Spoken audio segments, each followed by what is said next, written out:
Are you doing a project where you need to sew some buttonholes and you've looked in your machine manual and through all the bits and pieces and you've found the buttonhole foot?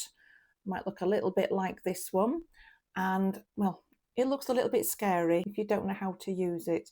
This is a automatic or one-step buttonhole foot, and I'm going to show you how simple it is to sew those buttonholes.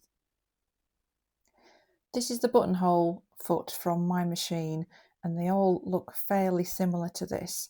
So I'll just walk you through the different areas of it. This is where the foot fits to my machine. This is where all the sewing happens in here. And this bit here is where you adjust for the size of buttons. I've got a couple of different buttons here to show you. And you simply slide it up. So when it's slid up, then you can fit in a button. This is a larger one. And then you push it down and that button is there. It's not going to fall out. And what that's done is this section here, that's given the machine an indication of what size button to do. I'll put my smaller one in so you can see that.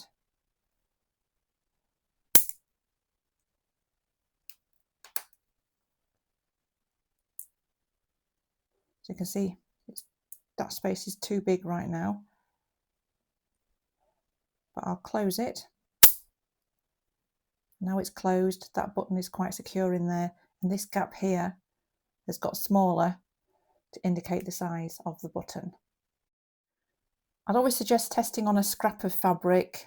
Ordinarily I'd use the fabric that I'm going to be sewing my garment with, but for the purpose of this video I've selected a plain fabric and a dark coloured thread.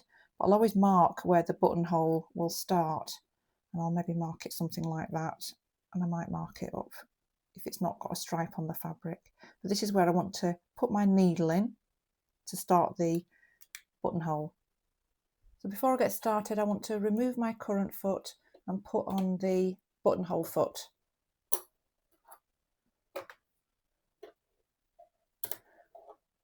This little hole here, I want to put my thread through there.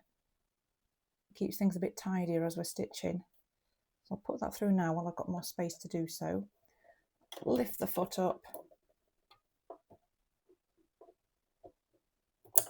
And that foot is now in place.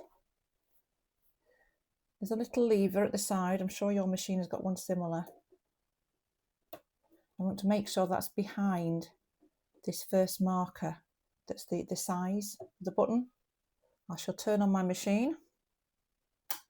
I'm going to select the buttonhole. I like to use the one with the square ends normally on a blouse or a dress. So your manual and machine may have different buttonholes to choose from as well. So I'm going to do a buttonhole for you. There's the cross that I marked where the buttonhole will start. I'll place the foot down where I think it's going to be, and before I do anything I'm going to make sure that the needle goes into the centre of that cross, which I'm there, we're okay with that. And now simply press the foot on the machine and see the buttonhole sew together.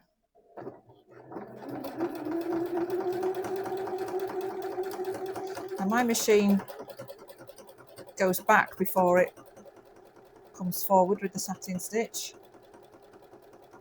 and then it'll work the end, go back to do the other end. That's the other end on there.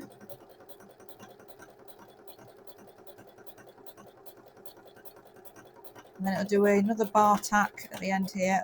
Let the machine finish, and that's the buttonhole completed.